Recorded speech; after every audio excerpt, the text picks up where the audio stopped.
Hi everybody, welcome back to Talk That Talk. So let's quickly do a little recap on Dani Leigh and Kendra G. You know, we talked about how Dani Leigh had B. Simone removed from the episode of Wild 'N Out that she was going to be on, and she tried to pull that same thing for Kendra G when she was going to do a radio interview. So it looks like Dani Leigh and Kendra G actually spoke about it and made up. Let me play you the clip.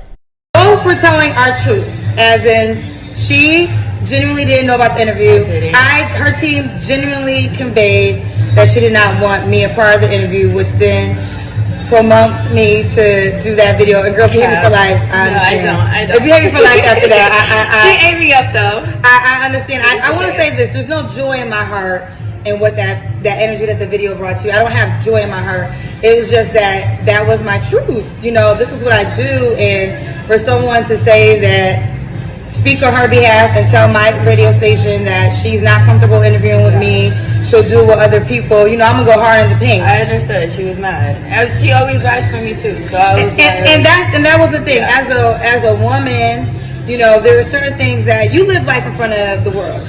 And I'm a woman. I made mistakes in dating past, but there was no camera following me. So it looks like it was a misunderstanding, and they just wanted to clean it up. I mean, honestly, it just didn't really look the greatest on Dani Leigh trying to ask for people to be removed on their platforms when she comes through, and some of y'all were like in support of her, which I understand that side too, but I definitely think she needs to clean it up, you know, especially if she's going to be trying to promote music and she's going to be doing interviews and stuff like that. You just don't want that kind of reputation.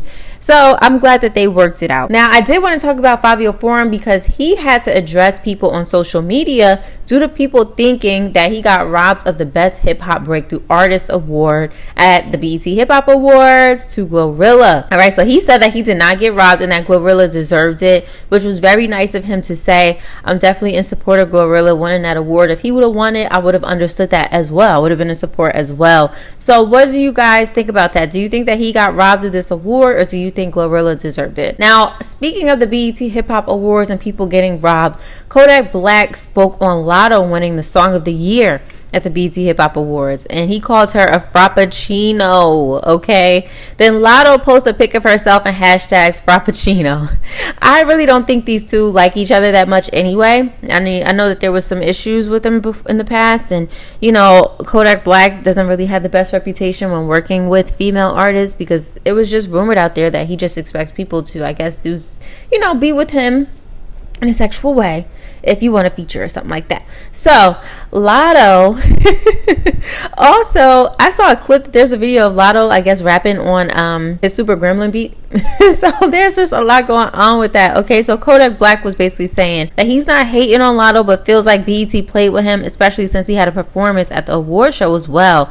So maybe he thought that since they asked him to perform, that he will also be winning that award, because Lotto wasn't even at the award show. You know, sometimes when they do like award shows actually to perform, sometimes you do take home an award. So maybe he thought that. He also took to Twitter and said, not Drake, not Future, hell nah, Connie Orlando needs to be fired. The women empowerment thing is cool. Don't take nothing from nobody, but you still got to work for it. Don't just simply give it to somebody because they're a woman. If that's the case, you should have gave the Song of the Year to Glorilla. Now, I don't know if I thought that the BET Hip Hop Awards was a woman empowerment kind of thing, but everybody's gonna feel how they're gonna feel. So what do you guys think about that? Now, also on the topic of the BET Hip Hop Awards, Diddy did an interview at the Breakfast Club, and Charlamagne asked him if he paid for Young Miami to have her show win the Best Platform Award at the BET Hip Hop Awards, and he denied it. Okay, because we talked about this when I shared with you guys on the last show that Young Miami, her show Carisha Please won. They actually tied with Drink Champ, but when her show won, a lot of people said that, you know, she shouldn't have won the award. I mean, Young Miami even went to Twitter herself and said, oh, they're mad that Carisha Please won all. So she saw the backlash as well, and Diddy denied it, and he said, you know, both Carisha Please and Drink Champs are on Revolt TV, so he wins either way, which I understand. So what do you guys think about that? But Diddy also had to address on the Breakfast Club how he doesn't owe money to Mase. So if you guys seen this, Mase made a video saying, how dare Diddy say that I want receipts, and for Diddy to ask his mother, Okay, so apparently he's saying Diddy's mom be writing the checks. He also said that Diddy made them sign paperwork so they can't talk about it, but, you know, he's going to talk about it. Now, Diddy said in the interview that, you know, he never took nothing from nobody. All he ever gave was people an opportunity and to make more money than the person was already making. But let me play you what he said. Well, how dare this nigga talking about he want receipts? Let's start with your mother, nigga. Your mother got the receipts, nigga. Everything is in your mother's name. That's the one who got the receipts, nigga.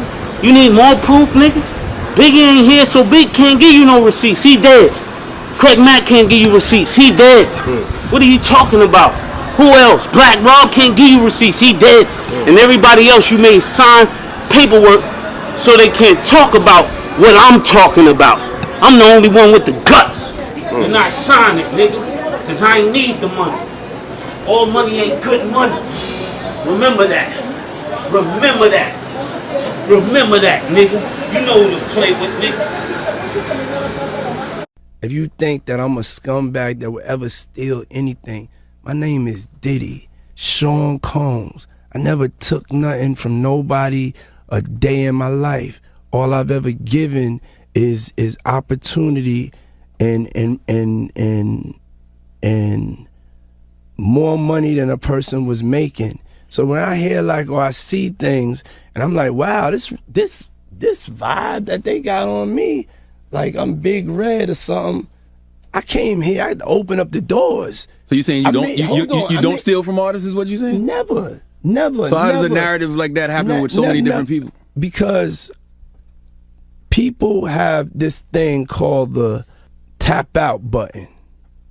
When you get to a certain point and the money is running low, you gotta run this hustle to try to find somebody to blame. Mm-hmm. You know what I'm saying? I have all my receipts. If you think that I'm a scumbag that will ever steal anything, my name is Diddy, Sean Combs. I never took nothing from nobody a day in my life. All I've ever given is opportunity.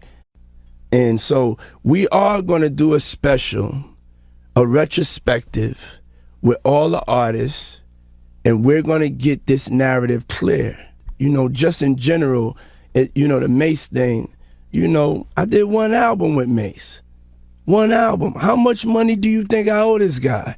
One album, and then he became a fake pastor and went and conned people, and then y'all gonna let him throw dirt on the God's name?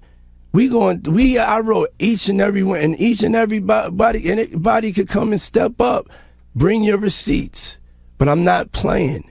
I'm back outside and I'm fighting back for us, and I'm also do a little fighting back for me. You know what I'm saying? So how much money does, and I'm just throwing this out, how much money does somebody like a Mase owe you? Because the reason I say that, Mase owes me $3 million. That's facts. I got the receipt. Second album, you gave money to do. And so the album never delivered. Did the album never delivered? You know what I'm saying? And I'm not gonna go back and forth with Mase. You know what I'm saying? I'm not going back and forth with nobody. I'm just gonna, if I'm here, I'm gonna speak up for myself. I'm gonna speak up for myself now. You know what I'm saying? What would the lot say? Like I spoke to the lot. Yeah, I told the lot. They gonna help me clear it up. So what do you guys think about that whole situation? I know the Locks wasn't too happy with Diddy, and I mean, a lot of his artists don't really do that well. You know what I'm saying? So he has a terrible reputation. They call it the Diddy curse. There gotta be something in it. The water ain't clean. There's something in there. There's something in that water. It ain't clean. Okay? What they say, where there's smoke, there's fire. There's something going on. All right? Now, I wanted to talk about Cardi B. So Cardi B attempts to collect her $3 million lawsuit from Tasha K and finds out that she only has $1K in her bank account, which was reported by Radar Online. So how is Cardi B going to get this money from Tasha K? I don't know, but I think she's going to keep on trying. I don't think she's going to let up on that woman at all right? At all. And I also wanted to touch on Tia and Corey. Now, we talked about how they're getting a divorce, which I was very shocked and sad to hear. But I was even more surprised that Corey took the time to hop in the comments because he wanted to address any cheating rumors. So people assumed that Corey cheated on Tia, right? A lot of people tend to assume, okay, they're breaking up, somebody cheated. And he took the time to go in the comments and said that these were lies. So he denies that he cheated on Tia. And, they were together for 14 years. And I think they were dating for many years before they even got married. So I believe they were married for 14 and dating for more than that. They were together for a very long time. Some people grow apart, so cheating could have definitely not been involved, and they've just chosen to go their separate ways. So it is what it is. Now, let's talk about Drake. Okay, so Drake becomes the first artist in Spotify history to pass 70 billion streams across all credits. So Drake, I don't know who is ever really going to outbeat Drake. I mean, even when he doesn't even have a bunch of stuff out or a fresh album out. I mean, a lot of people that wasn't even feeling his last album, but he's still doing numbers regardless. Like, this guy is just killing it. All right, and I also wanted to take some time to talk about Meek Mill. Okay, so Meek Mill is upset, and this has to also do with the BET Hip Hop Awards. A lot of people were upset at this BET Hip Hop Awards show. So Meek Mill was upset that Milano, which is his child's mother, he was upset that Milano went on there and she, rapped. So if you guys didn't see the clips, a lot of people rapped for the BET Hip Hop Awards, like Reginae Carter, Tammy Roman, and Rashida, and more people. So they, was rapping, and it looked like it was for fun. But it was, some of them, it was a little embarrassing to watch, or you just knew that they weren't like rappers. So some of them sounded like they were out of breath, or like it wasn't the best, or some of them sounded good. So, Meek Mill was upset that his child's mother, Milano, went on there, okay? And he basically said, I don't like how they got my baby mama trying to spit bars for attention and clout. It's like a setup for embarrassment made to look like opportunity. Now, a woman named Mona came out to defend Milano and explained the whole situation, and that this was just for fun and to bring some buzz to the awards. Let me play you what she said. I have never seen so many hateful motherfuckers until this little BET thing. First off, what BET did was they got together some influencers, right? Some people that don't rap, that are not in the music industry, most of us, right? Besides like Cleo Trapper, because she's a rapper. Besides Rashida, because she's rapped for a while. But for the most part, it's a bunch of people that don't rapping, okay?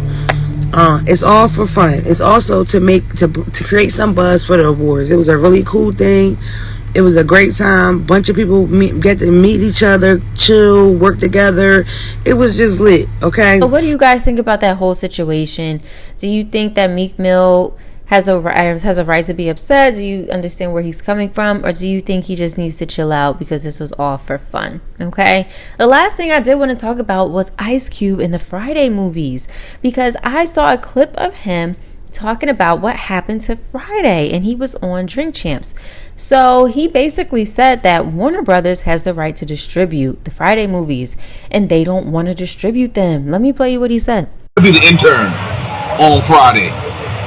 Man, if I could get it off, you know what I'm saying? I'm trying to get it out of Warner Brothers. They don't believe in the culture, man. You know what I'm saying? They don't believe so they own the rights to Friday, you said? Well, they have the right to distribute the movie. You know what I'm saying? So when we did the first one, they wrote in, if we do this first one, they got the right to put out the sequels, So all of them, So everybody telling me, man, call it Thursday, call it Saturday.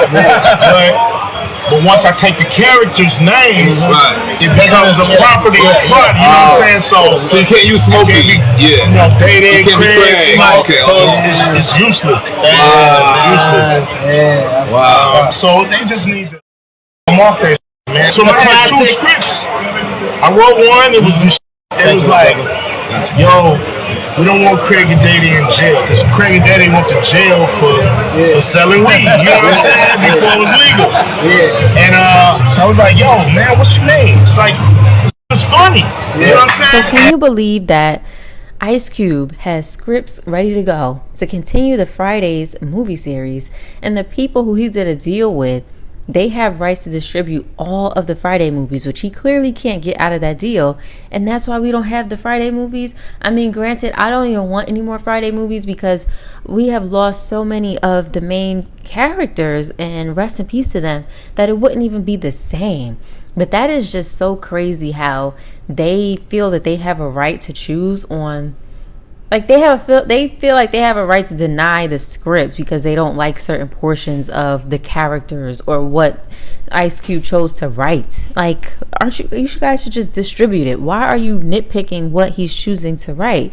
But that is just my opinion. But let me know how you guys feel about that, and I will see you in the next video. Bye.